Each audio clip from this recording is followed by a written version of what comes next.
రాష్ట్రాల్లో రోజు రోజుకు వేడిగాలుల తీవ్రత పెరుగుతోంది. ఏపీలో భానుడు నిప్పులు కురిపిస్తున్నాడు. ఏపీలో గరిష్ట ఉష్ణోగ్రత 41 డిగ్రీల సెల్సియస్ కి చేరింది. అయితే రోజంతా అక్కడక్కడ తేలికపాటి నుంచి మోస్తరు వర్షాలు పడే అవకాశం ఉంది. ఈదురుగాలులు గంటకి 25 నుంచి 36 కిలోమీటర్ల వేగంతో వీస్తాయి. ముఖ్యంగా రాయలసీమ, ఉత్తరాంధ్ర ప్రాంతాల్లో వేడి మరింత తీవ్రంగా ఉంది. కొన్ని ప్రాంతాల్లో మేఘాలు కమ్ముకున్నా ఎండ తగ్గటం లేదు.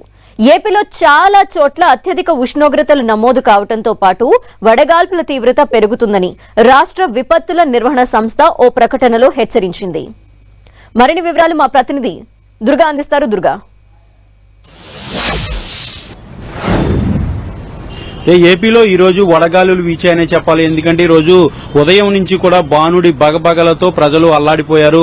దాదాపు 17 మండలాల్లో అయితే అతి తీవ్ర వడగాళ్లు వీచినట్టుగా మనకి విపత్తుల నిర్వహణ శాఖ ప్రకటన కూడా విడుదల చేసింది. మొత్తం 32 మండలాల్లో వడగాలులు బలంగా వీచాయంటూ కూడా చెప్పడం జరిగింది. ముఖ్యంగా ఉత్తరాంధ్ర ప్రాంతంతో పాటు ఉమ్మడి తూర్పు పశ్చిమ గోదావరి జిల్లాలో పెద్ద ఎత్తున ఈ వడగాలులు వీచాయి. చాలా వరకు మండలాల్లో అత్యంత తీవ్రమైనటువంటి వడగాలులు వీచినట్టుగా మనకి విపత్తు నిర్వహణ శాఖ ప్రకటన విడుదల చేసింది. ముఖ్యంగా ఈ రోజు గరిష్టంగా ఏపీలో 41 డిగ్రీల ఉష్ణోగ్రతలు నమోదయ్యాయి. మార్చి నెల పూర్తయింది. ఏప్రిల్ నెల స్టార్టింగ్ లోనే ఈ విధమైనటువంటి వడగాల్పులు వచ్చినట్లయితే ఇక మే నెలలో మరింత ఎక్కువగా ఉష్ణోగ్రతలు నమోదవుతాయి.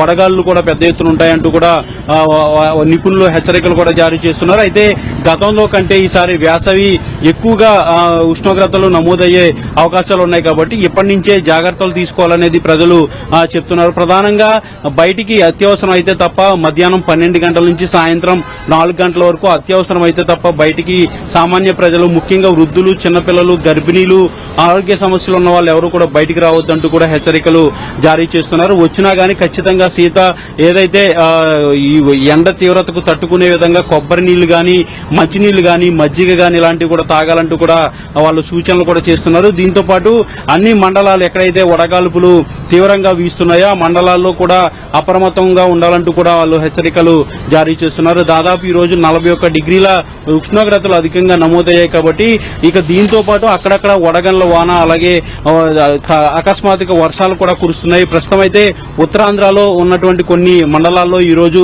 వర్షాలు కూడా కురుస్తాయి సాయంత్రం అయిన తర్వాత అంటూ కూడా హెచ్చరికలు కూడా చెప్పారు. వాళ్ళంతా కూడా జాగ్రత్తగా ఉండాలి. ఎందుకంటే అనూహ్యంగా కురిసే వర్షాలు కాబట్టి ద్వారా ఇబ్బందులు కలవచ్చు. ఎలక్ట్రికల్ పోల్స్ దగ్గర కూడా ఎవరు ఉండొద్దు కొన్ని ప్రాంతాల్లో అంటూ కూడా హెచ్చరికలు జారీ చేయడం జరిగింది. ఏదైనప్పటికీ కూడా ఎండాకాలం అనేది ఏప్రిల్ నెలలోనే చాలా తీవ్రత అనేది పెద్ద ఎత్తున ఉంది. ఇక మే నెలలో ఏ విధమైనటువంటి వడగాలులు వస్తాయనేది కూడా ఎక్కువగా వస్తాయంటూ కూడా ఈసారి చెప్తున్నారు. దీంతో పాటు ప్రస్తుతం అయితే ఏదైతే మండలాల్లో పెనుగాలులు వీస్తున్నాయో అక్కడ ఉన్నటువంటి ప్రజలను కూడా అప్రమత్తంగా ఉండాలంటూ ప్రతి 24 గంటల కంటే ముందే హెచ్చరికలు కూడా చేస్తున్నారు. ప్రతి ఒక్కరికి ఇక్కడ ఫోన్ల ద్వారా సమాచారం కూడా అందిస్తున్నారు. కాబట్టి ఈ రోజు రాష్ట్ర వ్యాప్తంగా ఉన్నటువంటి 32 మండలాల్లో వడగాలు వీచాయి. 17 మండలాల్లో అయితే అత్యంత తీవ్రమైనటువంటి వడగాలు కూడా వీచినట్టుగా మనకి సమాచారం అందుతుంది. థాంక్యూ దుర్గా.